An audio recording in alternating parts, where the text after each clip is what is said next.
Hola, mi nombre es Aaron Vance, yo soy el pastor de la Iglesia Bíblica Bautista del Faro en Bucaramanga, Colombia. Es un gran privilegio poder compartirles hoy de la palabra de Dios. Pues jamás usted ha estado buscando algo y pues tal vez ha pasado mucho tiempo, tal vez se ha puesto un poquito ansiado y preocupado porque no pudo encontrar algo, sea algo de plata en la casa o las llaves del carro o de la casa misma o otra cosa, y pues resultó estar ahí mismo a su lado. Pues yo sí, y pues lamentablemente yo tengo que confesarles que soy bastante humano y pues varias veces he estado buscando algo y puede que una de mis hijas lo haya escondido o puede que yo simplemente lo dejé en una parte que no recordé.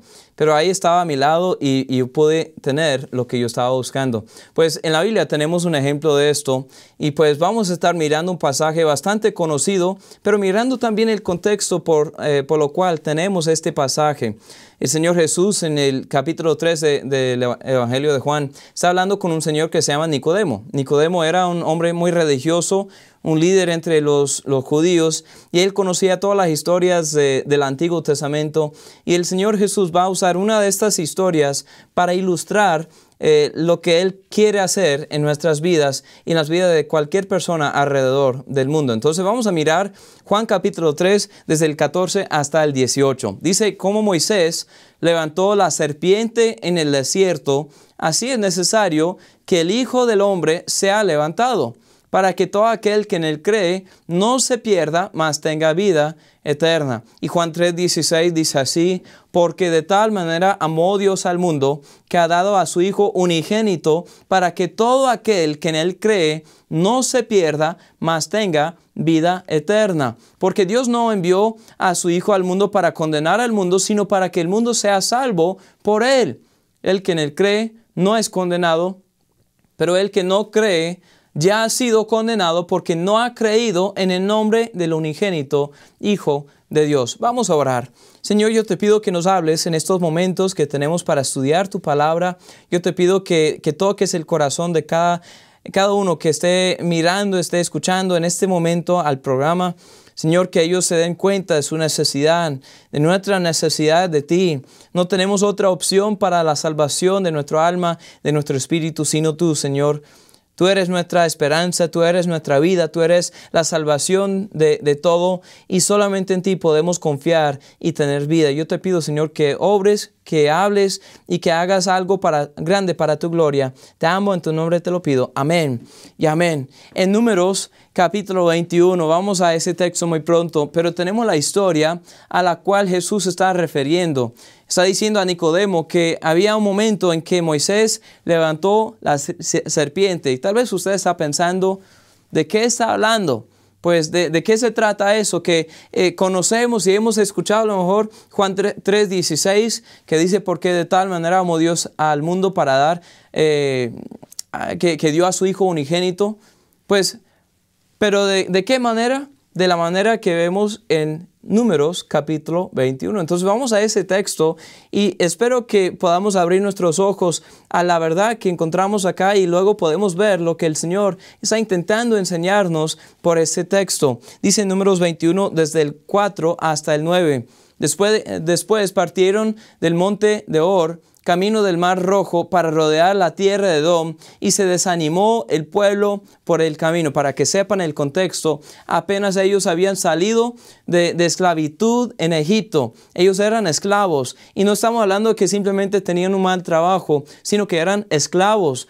Era un pueblo muy oprimido por los egipcios, y ellos por fin, por un milagro de Dios, pudieron salir de Egipto. Moisés está guiándolos, el Señor está guiándolos, está haciendo una obra grande. Y pues ahí en el desierto, yéndose para la tierra prometida, el Señor los envía maná del cielo, como pan del cielo, comida de ángeles parece. Y dice que era muy sabroso como miel y muy delicioso, pero todos los días estaban comiendo esto.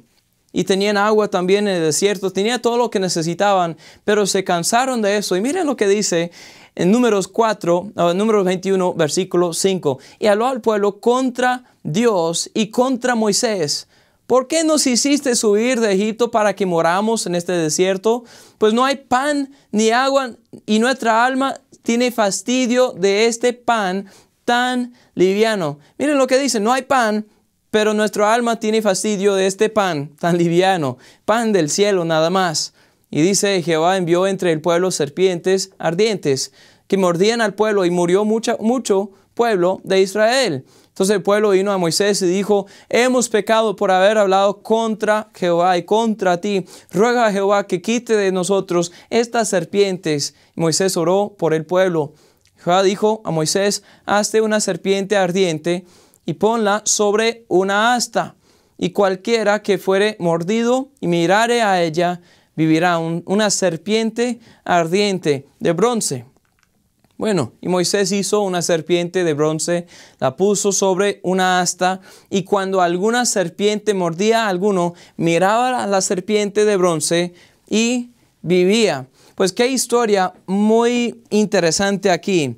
Israel había pecado y Dios envió entre ellos serpientes para decirles, eso no está bien. Están hablando en contra de Dios. Dios está haciendo una obra en su vida, en este pueblo, entre los 2 millones o más de personas que habían ahí en el pueblo. En 2 millones de personas. Son muchas, ¿no?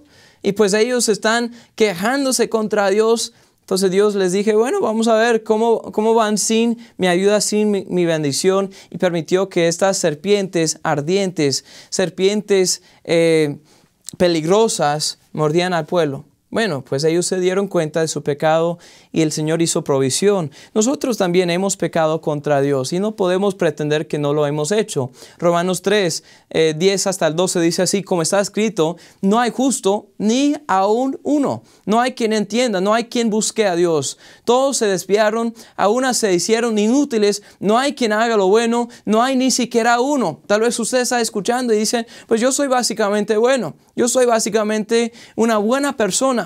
Pero la Biblia dice, no hay justo, no hay una persona perfecta, no hay una buena persona. Y dice en ese mismo capítulo, en el versículo 23, por cuanto todos pecaron y están destituidos de la gloria de Dios. Amigo, usted y yo hemos pecado. Nosotros hemos rebelado contra Dios y estamos en contra de Dios por las mentalidades, las acciones, los pensamientos y la rebeldía del corazón. Estamos en contra de Dios.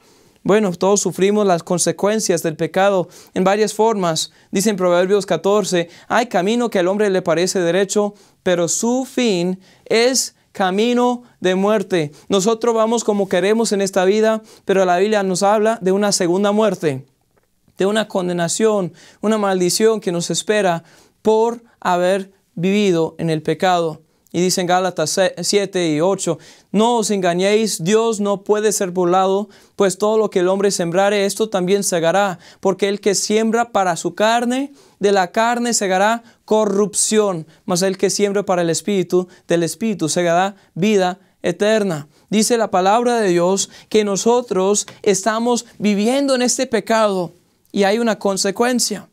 Por naturaleza nos ponemos en contra de Dios y hay una consecuencia. El pueblo de Israel se quejaba contra Dios, quería hacer su cosa, su vida sin Dios y pues quería volver hasta la esclavitud. Imagínense, decía, no, era mucho mejor en Egipto, debemos volver a Egipto, pero olvidaron de que fue de Egipto que el Señor los sacó. Bueno, Jesús dice que todo el mundo está viviendo en esa condenación. Dios mandó a Moisés a hacer una serpiente ardiente de bronce, ponerla en una asta. Cualquiera que la mirara entonces viviría y sería sano. Para mirar eso, tocaría humillarse. Nosotros tenemos que humillarnos delante de Dios para que Él obre en nuestras vidas, para que Él haga una obra que solo Él puede hacer para sanarnos y para salvarnos. Santiago 4, desde el 6 hasta el 10, dice, acercaos a Dios y Él se acercará a vosotros. Pecadores, limpiad las manos, y vosotros los de doble ánimo, purificad vuestros corazones, afligidos y lamentad y llorad, vuestra risa se convierta en lloro y vuestro gozo en tristeza, humillaos delante del Señor y Él os exaltará. El problema nuestro muchas veces es que nosotros no queremos admitir que hemos pecado. Queremos decir, somos buenos. Queremos tal vez encubrir el pecado y esconder el pecado y pretender y fingir que somos buenas personas. Pues todo el mundo nos ve y parece a ellos que somos buenos y que somos buenos líderes y buenos ejemplos, pero adentro tenemos el pecado y nosotros muchas veces no queremos admitir eso, no queremos ser honestos con Dios ni con otros, pero la Biblia dice que si realmente queremos la misericordia de Dios, la gracia de Dios, y si queremos que Dios nos exalte, que Dios nos ayude, tenemos que afligirnos, lamentar, llorar. Y dice, vuestra risa se convierta en lloro y vuestro gozo en tristeza. Hay que humillarnos delante del Señor y Él nos exaltará. Cuando nosotros nos humillamos ante Dios, entonces Él puede orar. Y eso fue lo que requería para el pueblo de Israel. Estaban en el desierto, habían pecado contra Dios, y la provisión de Dios era algo un poquito raro, un poquito diferente. Unas serpientes, pues serpientes para la condenación, y luego una serpiente en una asta, o algo que parecía una cruz. ¿Para qué? ¿Para que el pueblo mirara y sea salvo? ¿Cómo así? ¿Cómo podría funcionar eso? Simplemente mirar una serpiente en una asta y ser salvo. Pues al pueblo, a toda la gente podría decir, eso no tiene sentido, eso no puede ser así de fácil. Bueno, pues vamos a ver que Cristo fue hecho pecado por nosotros. Cristo para nosotros fue como esa serpiente en el desierto. Moisés levantó la serpiente, todo el pueblo que mirara esa serpiente era salvo. Y nosotros igual debemos entender que Cristo fue hecho pecado por nosotros. Lo que hizo fue esto. Vemos en 2 Corintios 5:21, al que no conoció pecado. En otras palabras, fue el único que es perfecto. Por nosotros lo hizo pecado, para que nosotros fuésemos hechos justicia de Dios en Él. Cuando Cristo murió en esa cruz, Él fue hecho pecado por nosotros. Él fue hecho pecado por nosotros, así como la serpiente era símbolo de maldad. Desde el principio, en el huerto de Edén, vemos que el mismo Satanás, el mismo diablo, se manifestó como una serpiente e engañó a Eva, y luego Eva dio también a Adán para que pequen contra Dios, y ellos fueron expulsados de ese huerto de Edén. Y así como por un pecado entró el pecado en toda la humanidad, y todos nacimos en ese pecado y todos pecamos y estamos por naturaleza separados de Dios. Se manifestó por una serpiente, luego la salvación de Dios. El mismo pecado, Cristo fue hecho pecado por nosotros para salvarnos de la consecuencia del pecado. Él fue hecho pecado y nos dio su propia justicia. Es como cambiar de puesto, cambiar de lugar. Cristo tomó nuestro lugar, que somos pecadores y no podemos justificarnos delante de Dios. Y luego Cristo dijo, yo voy a morir en su lugar. Van a levantarme en esa cruz del Calvario, van a maldecir mi nombre, van a golpearme, van a hacerme daño, van a causarme dolor, pero yo voy a morir en su lugar, voy a hacerme pecado para que ellos sean hechos mi justicia, mi perfección cuando crean en mí. Pues Cristo fue levantado por nosotros. Dice, esta cruz fue un símbolo de maldición. En Gálatas 3:13, Cristo nos redimió de la maldición de la ley, hecho por nosotros maldición, porque está escrito, maldito todo el que es colgado en un madero. Maldito todo el que es colgado en un madero. Cristo fue levantado por nosotros ahí en esa cruz. Y no fue nada de honor levantarse así en esa cruz. No fue nada de gloria levantarse. No, fue una maldición para burla de todos. Levantar a Él como si fuera un ladrón común, levantarle a él como si fuera como cualquier otro malhechor, cualquier otro hombre que cometía un delito grande, digno de una muerte así de dolorosa. Pero ¿saben qué? Él fue levantado no por su culpa, sino por nuestra maldición. Tomó sobre sí nuestro castigo por ser hecho maldición. Él pudo quitarnos la maldición. Él recibió lo que yo merecía. Yo merecía el castigo de Dios y Él recibió ese castigo. Yo no sé si usted entiende eso, espero que sí. Muchas veces pensamos que somos buenas personas, que lo que nosotros hacemos básicamente es bueno. Nos comparamos entre nosotros y decimos, bueno, yo no soy tan malo como otros y vemos lo bueno que nosotros hacemos. Vamos a la iglesia y decimos, bueno, por ir a la iglesia, eso me salva. Por ir a la iglesia y por diezmar tal vez o por ayudar a los pobres, eso debe ayudarme delante de Dios. Y nosotros nos bautizamos o pasamos por clases o hasta predicamos la palabra para ganar favor con Dios. Pero no es así. Lo que nosotros merecemos por haber pecado es la ira de Dios. Y por hacer algo bueno, eso no nos quita la maldición porque todavía hay algo malo para responder. Es como si un ladrón toma algo y me roba el celular en el camino o de usted. Y usted mismo está caminando por el camino, el andén de su ciudad y pues un ladrón viene y pues saca su celular de la mano y va corriendo. Bueno, la policía llega y lo atrapa y luego eventualmente digamos que este caso va hasta un juez. Y el juez dice, ladrón, señor ladrón, usted hizo esto. Y el ladrón puede decir cualquier cosa. Pues no. Pero hay testigos, no puede negar que lo hizo.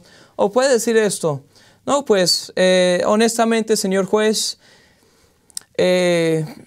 yo hace un año, yo di una plata a un señor de la calle para que comiese.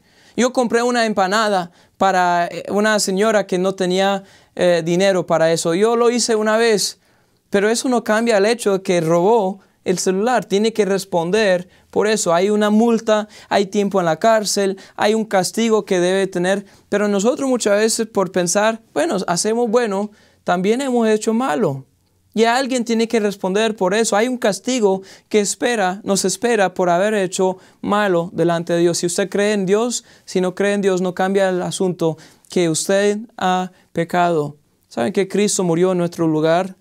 No fue una casualidad, no fue un accidente. Él fue levantado. Dice que Él mismo puso su vida. Él vino para ese propósito. Desde antes de la fundación del mundo fue el plan que Jesús muriese en la cruz del Calvario. ¿Por qué? Para sacar de nosotros la deuda, para cancelar la deuda, para sacar de nosotros la condenación y pagar nuestra multa por completo. Fue hecho maldición por nosotros para quitarnos la maldición. Él sufrió todo lo que merecíamos nosotros, lo que merecía yo. Él sufrió. En Isaías 53 nos habla mucho de lo que hizo Cristo. Era una profecía dada cientos de años antes de que naciese Cristo en este mundo, antes de que muriese en la cruz. Y Él dice así: ciertamente llevó Él nuestras enfermedades y sufrió nuestros dolores, y nosotros le tuvimos por azotado, por herido de Dios y abatido.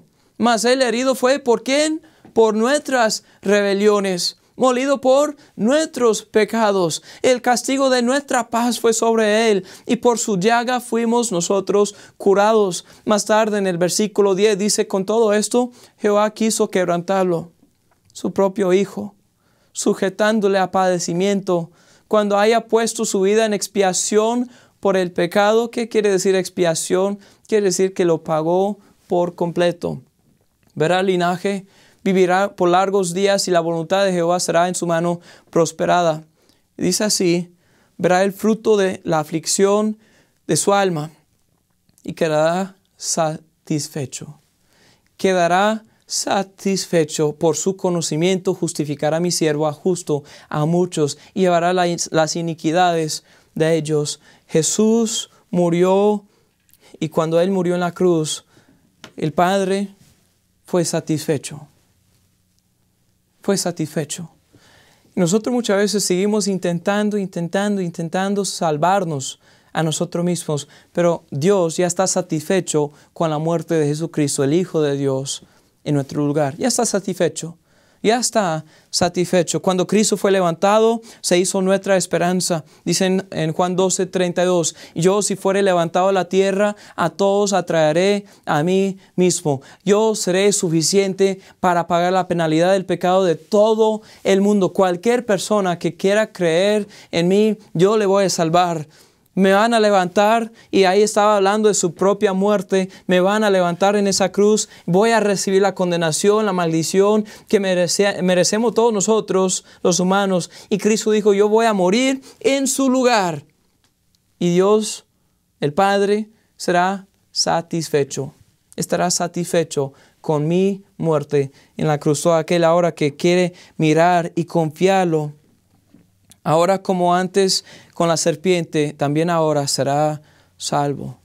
Ahora estamos en nuestros pecados, sentimos los efectos del pecado.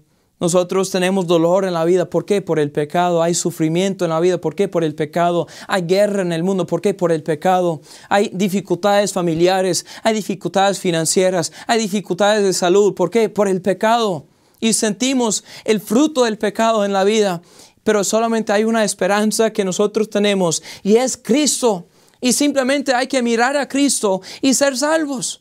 Esto es el tema del estudio de hoy. Mira a Cristo y sea salvo. Mira a Cristo y sea salvo. Dice en Juan 3:16, el texto más conocido entre toda la Biblia. Porque de tal manera, así como la serpiente en el desierto, porque de tal manera amó Dios al mundo, que ha dado a su Hijo unigénito, para que todo aquel que en Él cree no se pierda, mas tenga vida eterna. Todo aquel. Eso incluye a usted, incluye a mí, incluye a cualquier persona, porque todos somos culpables y necesitamos un Salvador. Todo aquel que creyere en Él, que crea en Él, será salvo. No tenemos que experimentar el lago de fuego. No tenemos que experimentar el infierno, la muerte segunda. ¿Por qué? Porque Jesús recibió todo nuestro castigo, ya pagó nuestra multa, y podemos irnos como hombres y mujeres libres. Dice en Juan 8 que si el Hijo os libertare, seréis verdaderamente libres. ¿Por qué? Porque Él pagó nuestra deuda. Fue hecho maldición para quitarnos la maldición. Mira a Cristo y sea salvo. Mira a Cristo y sea salvo. Es su única esperanza. No tiene otra. La iglesia nos salva. Yo no salvo. Yo soy pastor y he sido pastor por varios años. Y gracias a Dios anticipo servir a Dios con toda mi vida como pastor. Yo no gano nada por eso, pero estoy disfrutando esto. ¿Por qué? Porque estoy básicamente diciendo a todos, miren a Cristo y sean salvos. Porque Él cambió mi vida. Yo sé que yo no soy perfecto. Usted tampoco es perfecto y lo sabe bien. Tal vez todo el mundo piensa que usted es una buena persona, pero usted y Dios saben que usted tiene el pecado en la vida. Mira a Cristo y sea salvo. Es nuestra única esperanza. Nosotros no podemos justificarnos con lo que hacemos, lo que decimos. Tenemos que mirar a Cristo y ser salvos. Juan 3:17 hasta el 18. Enseguida del Juan 3:16 dice así: porque no envió Dios a su Hijo al mundo para condenar al mundo, sino para que el mundo sea salvo por Él. Hay muchos que citan este texto y dicen, bueno, Dios no me condena, ¿por qué usted me está condenando? Pero miremos el otro versículo. El que en Él cree no es condenado, pero el que no cree ya ha sido condenado, porque no ha creído en el nombre del unigénito Hijo de Dios. Él no vino para condenarnos. Él no vino para condenarlo a usted. Él vino para que usted tenga vida. Él vino para salvarlo a usted. Él no vino para hacerle ir al infierno. Pero hay que entender esto. Ya estamos yendo al infierno. Ya somos condenados.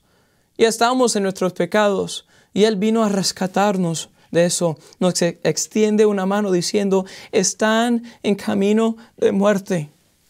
Están en contra de Dios, en sus pecados, en su rebelión. Están, muy pronto va a haber un fruto de esta obra, esta semilla que están sembrando. Es de la carne y van a cegar conforme a la carne, que es muerte. Mas yo ofrezco vida. Él fue crucificado en nuestro lugar. Mire a Cristo y sea salvo. Es nuestra única esperanza. El que cree será salvo. El que no cree seguirá condenado. Así dice en el mismo capítulo Juan 3, pero más tarde, versículo 36, el que cree en el Hijo tiene vida eterna. Pero el que rehúsa creer en el Hijo no verá la vida, sino que la ira de Dios está sobre él. El que cree tiene vida. El que rehúsa tener no verá la vida. Y la ira de Dios está sobre él. ¿Usted de qué lado está? ¿De qué lado es usted? ¿Del lado que está creyendo en Él como nuestra única esperanza, nuestra única vida, nuestra única salvación? ¿O el lado que dice, no, eso no es para mí, eso es para otros, para los religiosos? ¿Usted va a abrir su vida y creer en Él hoy? Pues yo me pongo en ese lugar de los israelitas. Cuando, en el ejemplo que Jesús está usando con Nicodemo aquí, cuando dio el versículo más conocido en el mundo, porque de tal manera amó Dios al mundo que ha dado a su Hijo unigénito. Dice, el ejemplo fue cuando Moisés levantó la serpiente para salvar al pueblo. Para que todo el pueblo que había sido mordido, cada uno, podría simplemente mirar a la serpiente y serían salvos. Tan simple, tan fácil. Pues me pongo en su lugar. ¿Cuántos israelitas murieron simplemente porque no querían aceptar la salvación que Dios les estaba brindando? ¿Cuántos murieron por su orgullo? Todos escucharon, miren la serpiente, serán salvos. La serpiente ardiente de bronce que está en la asta, mírenla y serán salvos, serán sanados. Y por sus lados verían a las personas que habían sido mordidas por las serpientes y estaban muriéndose, pero miraron la serpiente en la asta y se sanaron. Y por un lado y el otro lado se sanaron estos y otros, y tal vez están pensando, ¿por qué? Y dicen, simplemente tenemos que mirar la serpiente, y ahí en la mente están pensando, no puede ser así de fácil, no puede ser así de sencillo, no puede ser así de simple. Por mirar algo me va a sanar, no me va a inyectar nada, no me va a dar una pastilla, no me va a dar algo para untar en la piel. ¿Cómo así que me va a salvar simplemente por mirar? ¿Y cuántos murieron simplemente porque no querían mirar? Dios no sabe el nivel de enfermedad que llevo. Tal vez no puede, de repente no puede salvarme de este pecado porque es mucho. No, gracias, encontraré otra solución. No quiero mirar esa. Yo voy a intentarlo a mi manera. Bueno, ¿cuántos de ustedes están así en ese lugar hoy mismo? Están intentando sanarse a sí mismo con otras cosas. Con ser bueno, con la religión, esas cosas no salvan. Solo Cristo salva. Miren a Cristo, miren a Cristo, miren a Cristo y sean salvos.